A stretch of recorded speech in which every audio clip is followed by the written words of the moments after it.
Sharjah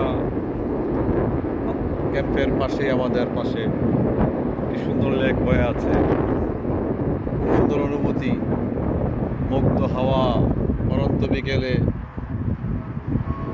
এত সুন্দর অনুভূতি, কত না আনন্দদায়ক। মনে হয় যেন প্রবাস নেই, এটা আমাদের দেশ। এলাকার গ্রামবাসীতে, গ্রামে যেমন পুকুরের সামনে বসে থাকা, গল্প করা, চলাফেরা, ঠিক তেমনটা অনুভূতি হচ্ছে এখানে এসে। খুবই ভালো লাগছে এবং খুবই আনন্দময় একটা জায়গা। যদি কেউ শারজাতে আসেন তাহলে এখানে এসে বিকাল পর্যন্ত, বিকালে একটা সময় পার করতে পারেন। খুব সুন্দর একটা অনুভূতি ফিল হয় এখানে। খুব ছোট ছোট পাখির কিচিরমিচির আওয়াজও শুনতে দেখা যায়, দেখতে দেখা যায়। খুব সুন্দর একটা অনুভূতি, জাস্ট প্রাণটা জুড়িয়ে যায় এসব জায়গা আসলে। আমারও মনটা ভরে গেছে এখানে এসে। যদি কেউ আসতে